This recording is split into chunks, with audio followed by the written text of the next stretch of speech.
Hey guys, Wannabe Ryan here with Wannabe Media, and today, continuing on with our 25 days of prospects, we are now going from 8 to 5.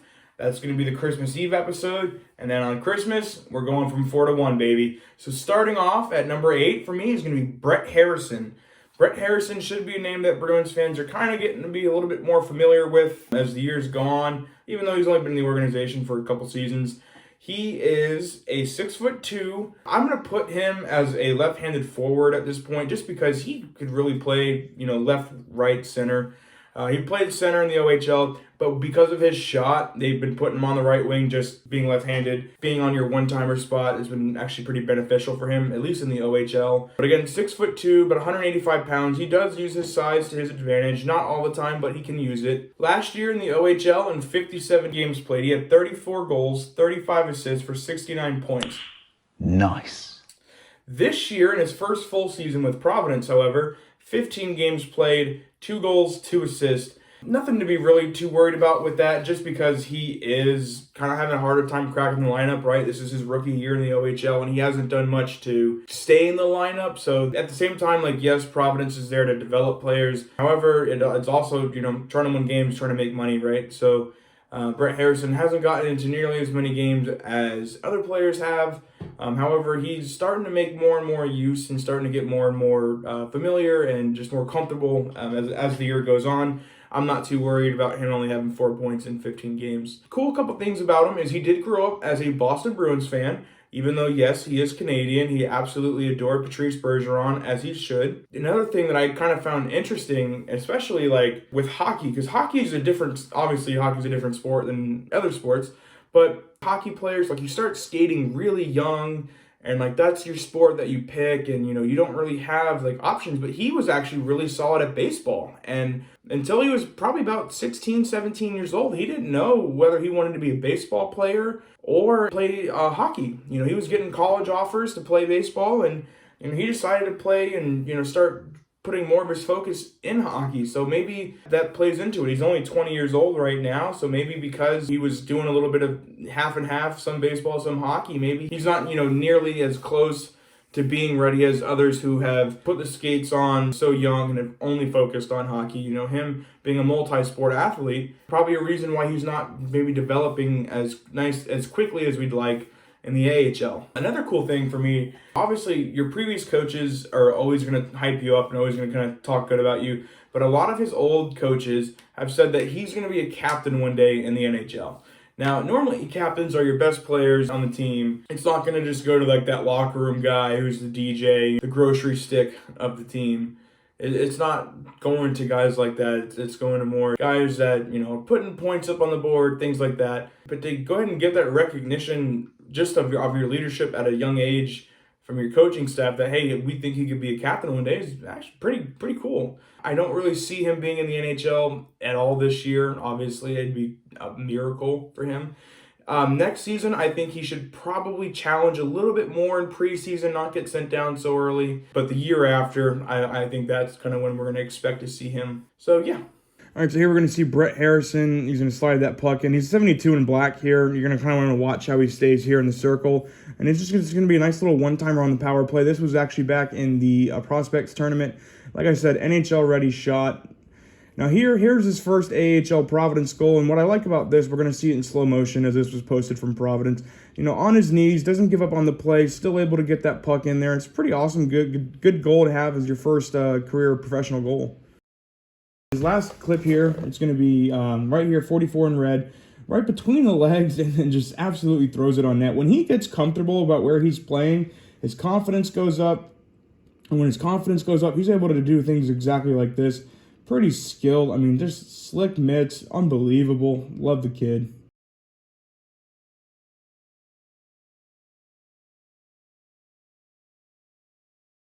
Coming in at number 7 for me is Trevor Kuntar. Now, Trevor Kuntar is a 22-year-old, 6 foot, 196-pound center. Again, kind of with Brett Harrison, he's been playing all over, wherever he can fit in the lineup. He hasn't necessarily looked too out of place, left, right, center. So totally fine with it. In year 2020, he was drafted in the 3rd round, 89th overall. He spent the past 3 years at BC. This is his first year in Providence. In his last season with the BC Eagles in 34 games played. He had 13 goals, 16 assists for 29 points. It was his best season as far as points goes. He was getting definitely more responsibility there as well. In 30 games so far played with the Providence Bruins, he has 3 goals, 6 assists. Well, get this. He's got 59 penalty minutes. He almost has an hour in the penalty box in only 30 games. Guy's a freaking goon out there. So he does play hard. He plays very physical. He loves to finish his check. He loves to get under people's skin. He's been in more than a few fights this year, and it's his rookie year in the AHL. I like what I've seen out of him. There's a reason. Trevor Kuntar, I think when he was first drafted, because again our prospect pool is so bleak, he was a top 10 prospect. And then as we start getting other guys in, Lysell, Patra, Lorai, guys like that, he starts kind of trickling out. For me, he's making his way back in, and he's making a strong case to be a potential look next season in the NHL in the bottom 6. He's done everything that they've asked him to do. He's paying attention to those small details, getting him noticed, and it's a good thing.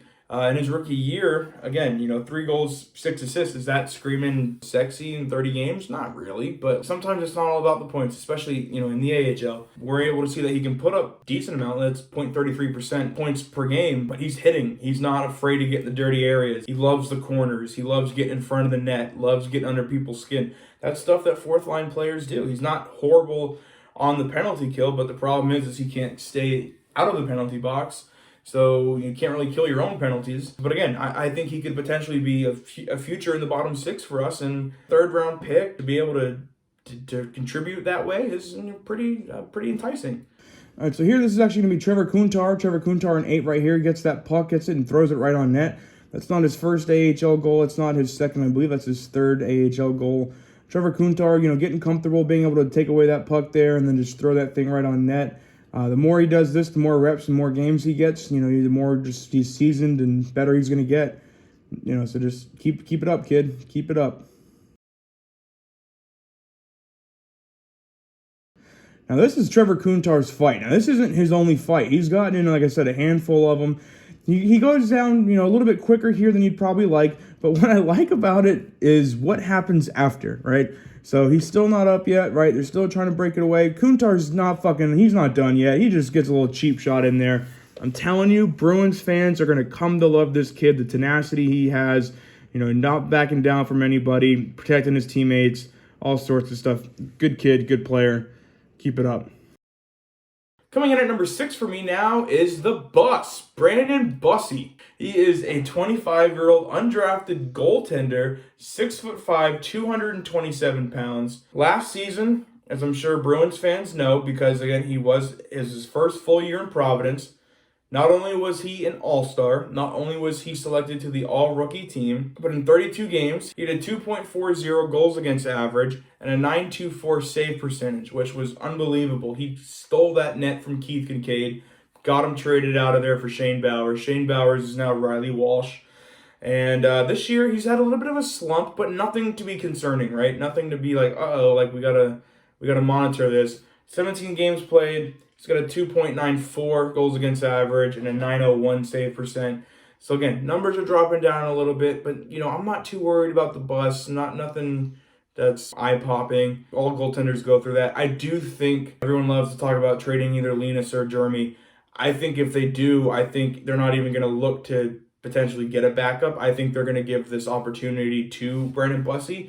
If they don't, Mikey DiPietro has also been playing really well this year. If they were to make a move like that, it's going to be for more offense and defensive help than to get a backup goaltender and then other assets. But yeah, Brandon Bussi, he is flexible as hell for his size. Goaltenders are normally flexible, but holy hell, at 6'5", can he move around the net? He covers a shit ton of the net. That's why he's the Bus. I enjoy watching him play. I enjoy watching his highlights in the AHL. When he played in the preseason this year, he made some great saves in that Ranger game that I'm going to put some clips in here for you. I'm not going to. Olivia is. He's the real deal. And he's 25, turns 26 in June. So this is kind of the time where clock's ticking. He's got to get a start. And not trying to compare him to this player, But a player that the Providence Bruins had signed to an AHL contract before was Jordan Binnington. And if you don't know who Jordan Binnington is, he's the current goaltender for the St. Louis Blues and has been for probably the past 4 or 5 years now. If you don't remember, Jordan Binnington stole Game 7 of the Stanley Cup Finals in 2019 from us, and I'm still not over it. He was on our team. The Bruins just didn't, they were like, hey, we have Tuukka Rask, we got Yaroslav Halak, don't need Jordan Binnington. Signs in St. Louis and fucking steals the Stanley Cup. I don't want to see the same thing with Brandon Bussey. I really don't. I do believe in lightning striking twice, and I don't want to watch that. I would rather have the Bus in my net. He is just an unbelievable talent. I do think if he's not in the NHL next year with us, it's going to be with somebody else. I don't think he's going to re-sign. The goaltending market is insane. There's so many good goaltenders, but he definitely deserves his shot, and I hope these clips can prove it. So here, Wilkes-Barre's going to think they score a goal on Brandon Bussey. Brandon Bussey, right at the last second, desperation, just bats that thing out of his own net. Watch it one more time here. Like I said, agility, his quickness at 6'5" is just unbelievable. Here, this is in preseason. So look at this, absolutely just robbed him. 2011, Tim Thomas is what that looks like. That's an NHL player, he robbed him, just unbelievable. Trevino wins a puck battle. He had Fritzson in front. One more. Oh, my goodness. Are you kidding me? Brandon Bussey with the save of the playoffs. He robs Pajuniemi glove side. My goodness. What a terrific save by Brandon Bussey. That's unbelievable. Pajuniemi had the equalizer on his stick. And Bussey, the desperation glove save. A terrific stop by Brandon Bussey. Coming in at number 5, the last prospect of this video. If you watched the last one, and if you didn't, I really recommend that you check it out. This is a series that not just myself, but Olivia has put a lot of work into trying to do these 25 days of prospects. It's not easy, and so if you haven't watched the last video or even some of the other ones, I definitely recommend. Olivia, again, is great at this stuff. She made a playlist, put them all in there, so you could even watch from 25 all the way to currently, make it easy for you. If you watched the last video, I said I have 2 favorite prospects. Number 1 is Jackson Edward, because of his name, his violent nature, and he's an animal. Second favorite prospect is Oscar Jelvik. Now, again, I'm not promoting favoritism here at all. That's not my goal in life. I do have a thing for Swedes. I don't know what it is about Swedes, but Oscar Jelvik, that's my boy, even though he doesn't know it yet. He doesn't know me from Adam. He couldn't pick me out of a lineup, but I'd die for him tomorrow. I really would. He might not even make the NHL. He might be another Jacob Forsbacka Karlsson and play 3 games and just break all of our hearts. And I'm okay with that. If he breaks my heart, I'm fine with that. I'll sell my soul for Oscar Jelvik. I do believe in him that much. Oscar Jelvik is 20 years old. He's 5'11". He's 181 pounds. In 2021, he was drafted in the 5th round, 149th overall. After he was drafted, he played in the SHL, like the minor league for the SHL for Your Gardens. I'm probably not pronouncing that right. Olivia loves to correct me. In 41 games played, he had 26 goals, 29 assists for 55 points. And everyone was like, holy hell, he's over a point a game. But yeah, it's in the minors of the SHL. But we knew he was coming over to play over in at BC. So we were like, okay, let's see what he does on North American ice, right? Smaller rink, smaller side.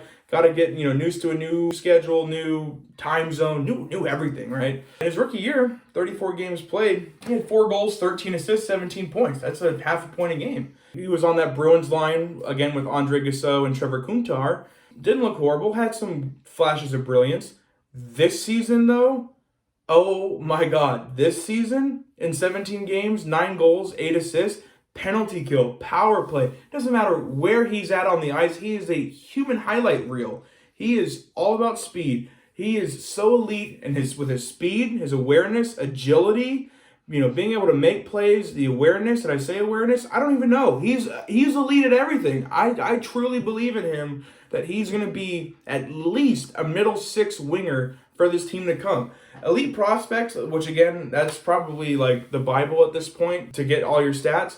They have him listed as left wing and center, and I haven't watched every Boston College Eagle game. I try to map it out between, obviously watching the Bruins, watching AHL, OHL, and then college hockey. So I haven't seen all of it. I don't really remember seeing him play center. I would kind of put him in that same category, I guess, He can play both sides of the wing, play center. Doesn't really matter. He can do it all. Put him on defense. Put him in the net. I don't care. Oscar Jelvik is here to stay, my friends. He is just, again, he's an absolute workhorse. He's always in the gym. 5'11", you don't think at first he was kind of a pipsqueak. And he's just adding muscle constantly. You can tell that he wants this. PJ Axelson, Bruins legend, was one of the scouts that was scouting him and kind of refers to that same just dog mentality. I'm going to be in the NHL and I'm going to be a problem. I absolutely love what I've seen, his progression. I cannot wait to see him into the AHL, which will be his next step. I do believe next year will probably be his last year at BC. I think him and Gasso kind of both go together to the AHL. They'll probably play like 5 or 10 games, not 10 games, probably like 5 games.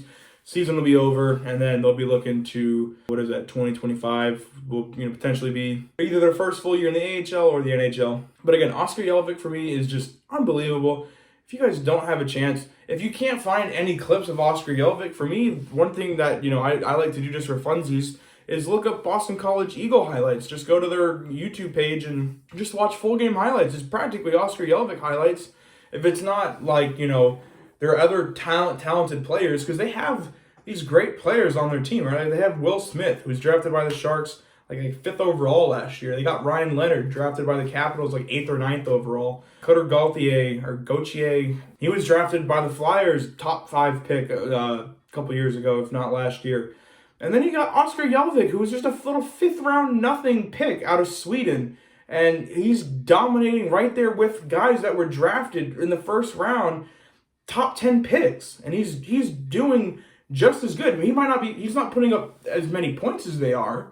They are above a point a game player, but he's right there with them, man. He really is. He doesn't look out of place playing with guys like that, which is so enticing to see. Just an unbelievable player, unbelievable person. Oscar Jelvik, I love you. All right, now here's Oscar Jelvik this is on the penalty kill. He actually scored. He scores a goal later in this game. I couldn't find the clip for it though. But here again, just takes that puck, goes in, just absolutely beautiful. Quick, simple, to the point, get that puck in the net. Great way to score there, tie up that game. Hottest player in the NCAA at that point. I believe the announcers even make that in the call. And here, this is just a quick little pass on the power play. Being able, like I said, his vision, his awareness on the ice, where everybody is, to be able to see that and that, to be able to see that quickly is just very impressive. Love Oscar Jelvik. Cannot wait for him to be in Boston.